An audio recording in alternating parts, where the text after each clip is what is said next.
మళ్ళీ రెండో కథ ప్రారంభమవుతున్నది, శ్రద్ధగా వినండి. పూర్వకాలములో మరి స్వామి యొక్క వ్రతాన్ని ఎవరైనా ఆచరించినట్లయితే వారి యొక్క వృత్తాంతాన్ని తెలపండి అని అప్పుడు ఆ సూత మహర్షి ఈ విధంగా చెప్తున్నాడట. పూర్వకాలములో కాశీ నగరంలో ఒక బ్రాహ్మణుడు ఉండేవాడు. ఆ బ్రాహ్మణుడు పుట్టు దరిద్రుడు. వాడు భిక్షాటనకు వెళ్ళి వస్తేనే పూట గడిచేటువంటి కఠికమైనటువంటి దరిద్రాన్ని అనుభవిస్తున్నాడు. అంటే ఆ రోజు భిక్షకు వెళ్ళలేదంటే వారికి పూట గడవదు. అలాంటి కఠికమైనటువంటి దరిద్రంతో జీవితాన్ని వెళ్ళసాగిస్తున్నాడు.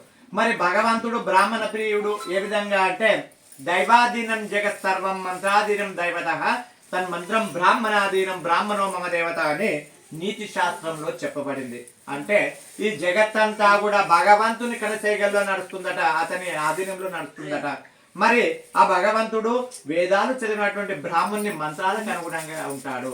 అంటే భగవంతునికి భక్తునికి మధ్యవర్తిగా ఉండేటివాడు బ్రాహ్మణుడు. తన సేవ చేసేటివాడు అంటే భగవంతుని సేవ చేసేటివాడు బ్రాహ్మణుడు.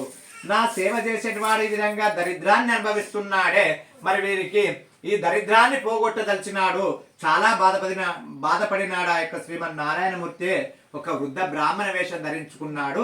ఈ భిక్షాటన చేసేటువంటి బ్రాహ్మణునికి ఎదురుగా వచ్చినాడు. వచ్చి, ఏమయ్యా బ్రాహ్మణోత్తమ, నువ్వు సకల వేదాలు చదివి ఉన్నావు కదనయ్యా, ఎందుకు ఈ విధంగా భిక్షాటన చేస్తున్నావయ్యా అని అడిగినాడట. అప్పుడు ఆ భిక్షం ఎత్తుకునేటువంటి బ్రాహ్మణుడు అంటున్నాడట, దానికి ఏదైనా ఉపాయం ఉంటే చెప్పి నన్ను అనుగ్రహించండి స్వామి అని ఆ వృద్ధ బ్రాహ్మణ వేషంలో వచ్చినటువంటి ఈ విష్ణుమూర్తిని బీద బ్రాహ్మణుడు భిక్షం వెతుకునేటువంటి బ్రాహ్మణుడు అడుగుతున్నాడట. అప్పుడు ఆ స్వామివారు చెప్తున్నాడట, బ్రాహ్మణ వేషంలో ఉన్నటువంటి స్వామివారు, ఓ ఈ వెర్రి బ్రాహ్మణుడా, భూలోకమందు శ్రీమన్నారాయణమూర్తి సత్యదేవుని అవతారంలో సత్యనారాయణ స్వామి అవతారంలో సంచరిస్తున్నాడు. ఆ యొక్క సత్యదేవుని వ్రతాన్ని నీవు భక్తి శ్రద్ధలతో చేసుకున్నట్లయితే తప్పకుండా నీ యొక్క బీదరికం తొలగిపోయి నీవు ధనవంతునిగా మారతావని అని చెప్పగానే, మరి స్వామి నేను బీదవాడను, ఈ వ్రతాన్ని ఏ విధంగా చేయగలను అని అంటున్నాట. ఏం లేదయ్యా, అరటి పండ్లు, ఆవు పాలు, గోధుమ నూక ఇవన్నీ కూడా తీసుకువచ్చుకో, బంధువులను పిలుచుకో, బ్రాహ్మణులను పిలుచుకో, అత్యంత భక్తి శ్రద్ధలతో సత్యనారాయణ స్వామి వ్రతాన్ని చేసుకోవాలి అని చెప్పగానే వాడు ఇంటికి వెళ్ళినట. బ్రాహ్మణుడు చీకటి పడిందట. ఎప్పుడెప్పుడు తెల్లవారుతుందా, తెల్లవారగానే లేచి నేను సత్యనారాయణ స్వామి వ్రతాన్ని చేయాలని కుతూహలంతో ఉన్నాడు, ఆతృతతో ఉన్నాడు. వానికి దాని ద్వారా నిద్ర పట్టడం లేదు. ఇక అటో ఇటో కాలం గడిచింది. సూర్యోదయంకు పూర్వమే నిద్ర లేచినాడు. కాళ్ళ కృత్యములు నెరవేర్చుకున్నాడు. స్వామి వారికి నమస్కారం చేసి ఇక భిక్షాటనకై బయలుదేరుతున్నాడు. స్వామి దేవాదిదేవ శ్రీ సత్యనారాయణ స్వామి ప్రభు, మీ యొక్క అనుగ్రహాన్ని పొందుటకై నేను ఈ రోజు వ్రతాన్ని చేసుకుంటాను. మీ వ్రతాన్ని ఏ విధంగా చేస్తాను? ఈ రోజు భిక్షాటన ద్వారా లభించినటువంటి ధనాన్ని వెచ్చించి మీ యొక్క వ్రతాన్ని చేసుకుంటానని చెప్పేసి స్వామి వారికి నమస్కారం చేసుకున్నాడు. ఇక భిక్షాటనకు బయలుదేరి వెళ్ళినాడు. ఆ రోజు ఆ యొక్క బీద బ్రాహ్మణునికి చాలినంత ద్రవ్యం లభించినది. నిన్న మొన్న పిల్లికి పిలిచవేయని భిక్షం వేయని కూడా పిలుస్తున్నదట. ఓ ఈ బ్రాహ్మణుడా, మా ఇంటికి రావయ్యా, మా భిక్షను తీసుకొని వెళ్ళవయ్యా అని చెప్పేసి పిలుస్తున్నారట. అందుకు ఆ బ్రాహ్మణుడు చాలా సంతోషపడినాడట. వచ్చినటువంటి భిక్షను ఆ యొక్క షావుకారికి అప్పచెప్పి పూజా సామాగ్రి వచ్చుకున్నాడట. బంధువులు పిలుచుకున్నాడట, బ్రాహ్మణులు పిలుచుకున్నాడట. అత్యంత భక్తి శ్రద్ధలతో సత్యనారాయణ స్వామి వ్రతాన్ని చేసుకున్నాడట. స్వామి వారి అనుగ్రహం వల్ల బీద బ్రాహ్మణుడు ధనవంతునిగా మారినాడట. ఇక అప్పటి నుండి ప్రతి పౌర్ణమి తిథి అందు సత్యనారాయణ స్వామి వ్రతాన్ని చేసుకుంటూ ధన కనక వస్తువానాలతో సుఖ సంతోషాలతో తూలతూగుతున్నాడట. మళ్ళీ శౌనకాది మామూలు అడుగుతున్నారట, అయ్యా బ్రాహ్మణుడు అంటే ఈ రోజు ఏదో వ్రతం చేసుకుంటాడు, ఏదో పూజ చేస్తాడు, అందులో భాగంగా చేసి ఉండవచ్చు కదా, బ్రాహ్మణుని వల్ల విని చూసి ఎవరైనా ఈ యొక్క వ్రతాన్ని చేసినట్లయితే వారి యొక్క వృత్తాంతాన్ని తెలపండి అయ్యా అని చెప్పేసి మళ్ళీ ఈ యొక్క శౌనకాది మామూలందరూ కూడా సూత్ర వారిని అడుగుతున్నారట. అప్పుడు మళ్ళీ ఆ యొక్క సూత మహర్షి విధంగా చెప్తున్నారట, ఒకనొక రోజు బ్రాహ్మణుంట సత్యనారాయణ స్వామి వ్రతం జరుగుతున్నది. బంధువులు వచ్చి కూర్చున్నారు.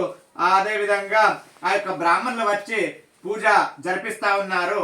కథ శ్రద్ధగా వింటున్నారు. పూజలు కూడా భక్తి శ్రద్ధలతో చేస్తున్నారు. అదే మార్గము గుండా కట్టెలు అమ్ముకొని నివసించేవాడు ఒకడు కట్టెల మోపు భుజంపై పెట్టుకుని అదే మార్గం గుండా వెళుతున్నాడు. బ్రాహ్మణుడు ఇంట జరుగుతున్నటువంటి వ్రతాన్ని చూసినాడు. ఆ కట్టెల మోపును వీధిలో ఉంచినాడు. లోపలికి వచ్చి కూర్చున్నాడు. వాడు పొద్దున్న నుండి తిరుగుతా ఉన్నాడు. వానికి దాహం వేస్తున్నది, ఆకలి అవుతున్నది.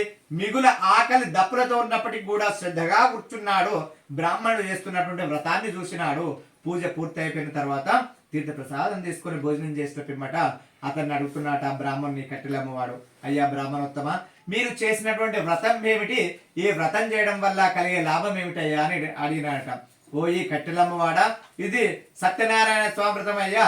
ఈ వ్రత మహిమ చేతనే నా యొక్క బీదరికం తొలగిపోయింది, నేను ధనవంతునిగా మారినాను చెప్పగానే ఆ యొక్క కట్టెలమ్మవాడు అంటున్నాడు, అయ్యా మరి నేను కూడా బీదవాడను, దయచేసి నాకు వ్రత విధానాన్ని చెప్పండి, నేను కూడా ఈ యొక్క సత్యనారాయణ స్వామి వ్రతాన్ని చేసుకొని ఆ యొక్క దరిద్రాన్ని పోగొట్టుకుని ధనవంతుడిగా మారతానని చెప్పగానే ఆ కట్టెలమ్మవాడు కోరిన విధంగానే ఈ బ్రాహ్మణుడు కట్టెలమ్మవారికి వ్రత విధానాన్ని చెప్పినాడు. ఇక మరునాడు ఉదయాన్నే కట్టెలమ్మవాడు కూడా ఈ యొక్క సత్యనారాయణ స్వామి వ్రతాన్ని చేయాలని నిశ్చయానికి వచ్చినాడు. మరునాడు ఉదయాన్నే స్వామివారికి నమస్కారం చేసుకున్నాడు, కట్టెల మోపు భుజంపై పెట్టుకున్నాడు. దేవాది దేవ శ్రీ సత్యనారాయణ స్వామి ప్రభు, మీ యొక్క అనుగ్రహాన్ని పొందడాకై నేను ఈ రోజు మీ వ్రతాన్ని చేసుకుంటాను. ఏ విధంగా చేసుకుంటాను? ఈ రోజు కట్టెలమ్మగా వచ్చినటువంటి ధనాన్ని వెచ్చించి మీ యొక్క వ్రతాన్ని చేసుకుంటానని చెప్పేసి స్వామి వారికి నమస్కారం చేసుకున్నాడు. ఇక కట్టెల మోపు భుజంపై పెట్టుకొని అమ్మడానికి పట్టణంలోనికి పోయినాడు. స్వామి వారి యొక్క అనుగ్రహం వల్ల సువాసన వెదజల్లుతున్నదట. ధనవంతులు పెంచినారు, రెట్టింపు ధనానికి ఆ యొక్క కట్టెల మోపు కొనుగోలు చేసినారు. వచ్చినటువంటి ధనానికి కట్టెల అమ్మవాడు చాలా తలుచుకున్నాడు, బంధువులు పిలుచుకున్నాడు, బ్రాహ్మణులు పిలుచుకున్నాడు. అత్యంత భక్తి శ్రద్ధలతో సత్యనారాయణ స్వామి వ్రతాన్ని చేసుకున్నాడు. స్వామి వారి యొక్క అనుగ్రహం వల్ల కట్టెల అమ్మవాడు కూడా ధనవంతునిగా మారినారు.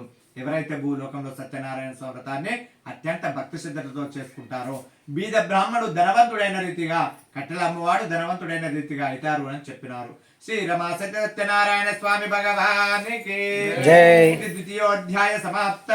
మళ్ళీ కొబ్బరికాయ కొట్టారు.